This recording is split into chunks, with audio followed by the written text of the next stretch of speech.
मामा प्रेसिडेंटो, क्या मामा प्रेसिडेंटो, याद रखिए दोस्तों, ये है रिपब्लिक ऑफ वसई विरार, और याद रखिए नालसोपारा भी हमारे ही साथ है। हेलो एवरीवन, मैं हूं जयेश राजगौर और स्वागत है आप सभी का इस नए इंटरेस्टिंग यूट्यूब वीडियो में।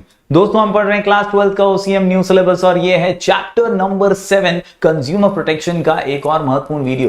दोस्तों आज के इस वीडियो में हम जानेंगे about the distinguish between district commission, national commission and state commission. जी हाँ, श्योर शॉर्ट डिस्टिंग्विश है, बहुत जबरदस्त और इंपॉर्टेंट डिस्टिंग्विश है, आता ही है बोर्ड एग्जाम में, मतलब आता ही है यार। कई अगर आप पास पेपर्स निकाल करके देखेंगे, प्रैक्टिस पेपर्स देखेंगे, अभी तक आपने कुछ भी एग्जाम्स दिए होंगे उसमें भी आपको दिखाई दिया होगा। ऐसा डिस्टिंग्विश है, सुपर डुपर हिट। आज का वीडियो अंत तक देखिएगा, पूरा देखिएगा, टिप्स एंड ट्रिक्स के साथ, शॉर्ट कोड के साथ, मस्त पैकी ये पूरा डिस्टिंग्विश अपन क्रैक कर लेंगे। कोई भी आ जाए एग्जाम में, डिस्ट्रिक्ट या स्टेट या नेशनल या डिस्ट्रिक्ट नेशनल, कोई भी आ जाए, अपन आसानी से एक ही ट्रिक के साथ इसको क्रैक कर लेंगे। चलिए आज की इस वीडियो को शुरू करते हैं, लेकिन अगर आप इस चैनल पर नए हैं तो जरूर इसे सब्सक्राइब कीजिए, बेल आइकन दबाइए, क्योंकि यहां आपको लगातार ऐसे ही इंफॉर्मेटिव वीडियोस मिलते रहेंगे। साथ ही साथ जरूर हमारे टेलीग्राम चैनल को ज्वाइन कर लीजिए, नाम है स्काई एजुकेशन ऑफिशियल, और यहां पर दोस्तों आपको बहुत सारे आईएमपी क्वेश्चंस, पीडीएफ नोट्स और लेटेस्ट एजुकेशनल अपडेट्स भी मिलते रहते हैं। तो जरूर टेलीग्राम चैनल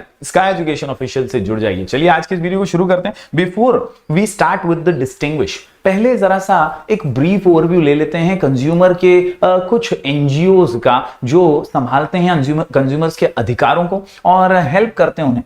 दोस्तों ये ब्रीफ इंट्रोडक्शन जो मैं हर वीडियो में दे रहा हूं आपको, जिससे आपको कंज्यूमर का महत्व समझे, आपका खुद का महत्व, यानी हम ही तो कंज्यूमर्स हैं और इसीलिए consumers are the pillars of economic development. मैंने हर बार कहा है कि हम हैं तो ये जहान है। ये इकोनॉमिक साइकिल जो है वो तभी चल पाता है जब कंज्यूमर ये एक मजबूती से पिलर की तरह खड़ा रहता है। दोस्तों इन टुडेज सेलर्स मार्केट हमारे साथ बहुत एक्सप्लॉइटेशन हो रहा है, प्राइस राइज का, artificial scarcity, black marketing, adulteration, मिलावटी सामान दिया जाता है और कहीं ना कहीं मिसलीडिंग एडवर्टाइजमेंट्स भी हमारे सामने होते हैं और इसके वजह से भी प्रॉब्लम्स हमें फेस करनी पड़ जाती हैं। दूसरी तरफ अगर बात करें, every consumer should have adequate knowledge of product and services regarding quality, quantity, price, standards etc. इन चीजों की जानकारी हमेशा कंज्यूमर को होनी चाहिए और इसीलिए कंज्यूमर प्रोटेक्शन, जागो ग्राहक जागो, जागरूक करने के लिए कंज्यूमर को कंज्यूमर प्रोटेक्शन एक्ट लाया गया है। आज की इस वीडियो में कुछ इंपॉर्टेंट चीजों को समझते हुए डिस्टिंग्विश की ओर आगे बढ़ते हैं।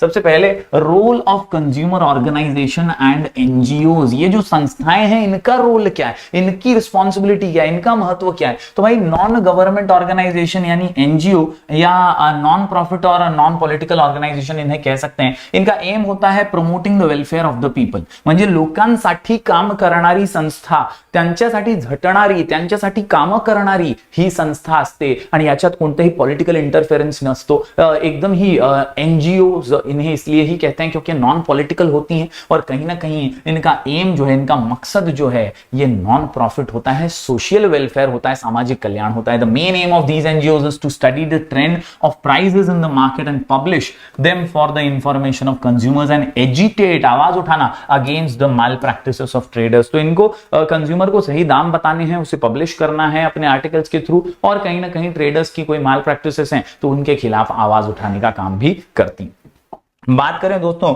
कुछ इंपॉर्टेंट कामों की जो एनजीओ अक्सर करती हैं, टू ऑर्गेनाइज कैंपेन और कई प्रोग्राम्स जिसमें कंज्यूमर के इश्यूज को और सोशल अवेयरनेस के बारे में बात की जाती है, टू ऑर्गेनाइज ट्रेनिंग ताकि कंज्यूमर्स को आइडिया आए, वो कॉन्शियस रहें और उनके जो रिड्रेसल्स हैं ग्रीवियंसेस के सॉल्व करने का, कैसे उनके प्रॉब्लम्स को, उसके बारे में जानकारी इनको दी जाए। ट्रेनिंग सेशंस होते हैं जहां कंज्यूमर को गाइड किया जाता है कि भाई देख तेरे को ये प्रॉब्लम आ सकता है और अगर आता है तो तू इसको ऐसे ऐसे सॉल्व कर सकता है, ऐसे लड़ सकता है बड़ी कंपनी के सामने। Then to publish periodicals to enlighten the consumers about various consumer related developments and to provide free legal advice as well. यानी एक सलाहकार की तरह, एक एडवाइजर की तरह ये एनजीओ जो हैं कंज्यूमर के हित में काम करती हैं। To interact with business man, एक जो बिजनेस हाउस है, जो चेंबर ऑफ कॉमर्स चला रहे हैं, industry, ensuring a better deal for consumers. ये मीडिएटर की तरह, इंटरमीडियरी की तरह, एक एजेंट की तरह हम कह सकते हैं। ये एक बिजनेस हाउस से बात भी करते हैं कि देखो कंज्यूमर के हित में पॉलिसीज बनाओ, कंज्यूमर फ्रेंडली प्रोडक्ट बनाओ जिससे कंज्यूमर का फायदा हो सके। Then to file PIL, public interest litigation. पिछले वीडियो में हमने पढ़ा था कि यार जनहित याचिका दाखिल करने में भी ये एनजीओ जो है सपोर्ट करते हैं। कंज्यूमर कई बार अकेला पड़ जाता है, अलग थलग पड़ जाता है, तो ऐसे इंडिविजुअल कंज्यूमर की कौन सुनेगा? तो एनजीओ अगर होगा उसके सपोर्ट में तो उसकी बात जो है सुनी जा सकती है अच्छे से। And that is why PIL दाखिल करने का काम भी कंज्यूमर के बिहाफ पर जो है एनजीओस करते हैं। तो ये मैंने आपको कुछ इंपॉर्टेंट रोल या रिस्पॉन्सिबिलिटीज बताई एनजीओस की।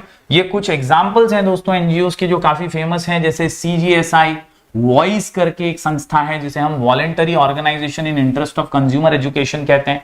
देन सीईआरसी करके एक संस्था है, consumer education and research centre.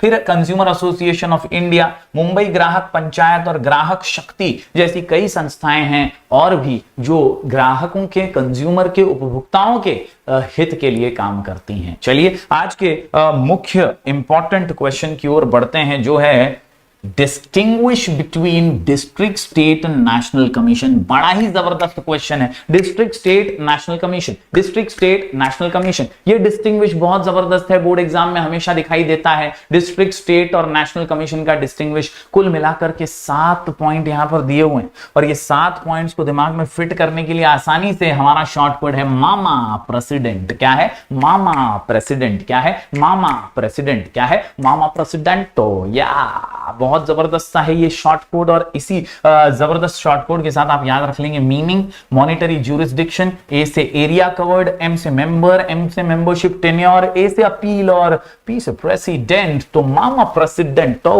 क्या? मामा प्रेसिडेंटो। याद रखिए दोस्तों ये है रिपब्लिक ऑफ वसई विरार और याद रखिए नालसो पारा भी हमारे ही साथ है और इसीलिए मामा प्रेसिडेंटो। चलिए एक एक करके शुरू करते हैं। मामा प्रेसिडेंट, सबसे पहले एम से मीनिंग, तीनों का मीनिंग समझ लेते हैं।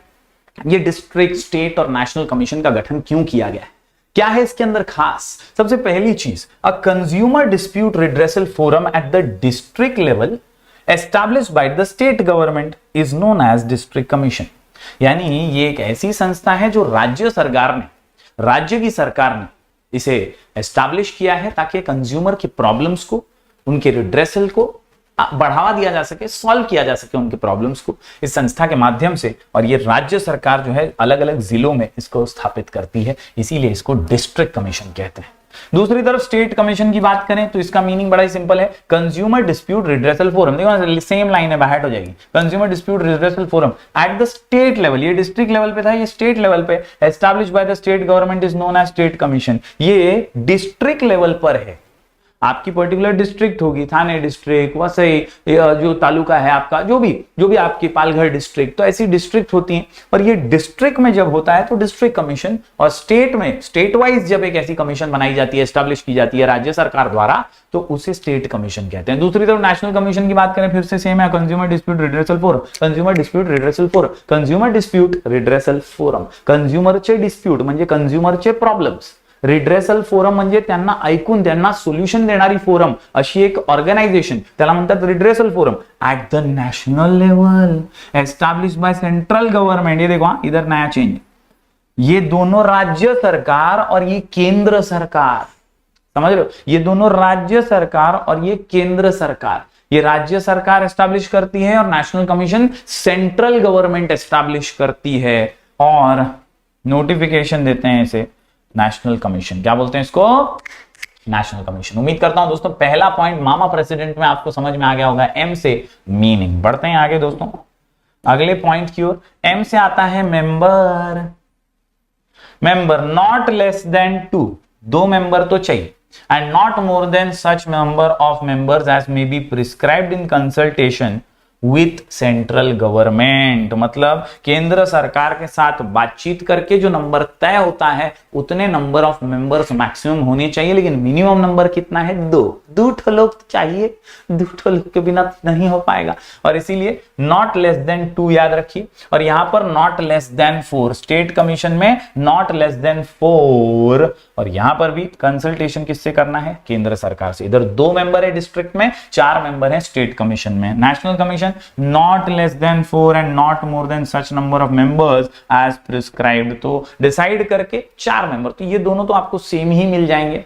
केंद्र सरकार स्टेट को और डिस्ट्रिक्ट को बता देती है कि भाई इतने मेंबर्स मिनिमम होने ही चाहिए। तो उम्मीद करता हूं दोस्तों ये पहला जो है मेंबर्स का आपको समझ में आ गया होगा। Not less than 2, not less then 4, not less then 4। Mama president में हमने 2 M कंप्लीट किए। ए से आता है एरिया कवर्ड।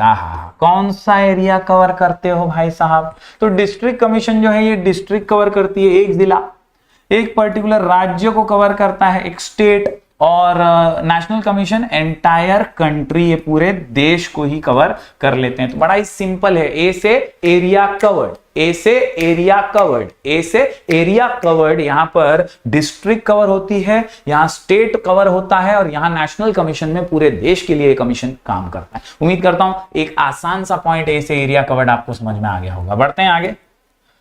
अगला पॉइंट आता है एम से मेंबरशिप टेन्योर। ये जो 2 मेंबर थे, यहाँ 4 थे, ये मेंबर का टेन्योर कितना है? टेन्योर म्हणजे किती वर्षांसाठी कालावधी काय आहे, કેટલા વર્ષ માટે ये લોકો चूंटायला छे, जीतेला छे, तो कब तक के लिए ये सिलेक्टेड है? तो the members can have the membership for a term of 5 years और up to age of 65 years, या 5 साल के लिए, या तो उनकी उम्र 65 साल हो जाएगी तो बस रिटायर होना पड़ेगा। ये विच एवर इज अर्लियर, इसके हिसाब से डिस्ट्रिक्ट कमीशन में उन्हें चुना जाएगा। स्टेट कमीशन की बात करें तो यहां पर the members can have the membership for term of 5 years और अप टू 67 years, यहां 65, यहां 67, whichever is earlier. National commission की बात करें दोस्तों तो यहां पर the members can have membership of a term of 5 years और up to 67 years and president up to 70 years। इसका जो प्रेसिडेंट होता है ना वो 70 साल तक के लिए रह सकता है, विच एवर इज अर्लियर। तो इस प्रकार से दोस्तों डिस्ट्रिक्ट, स्टेट और नेशनल कमीशन की टेन्योर जो है मेंबरशिप की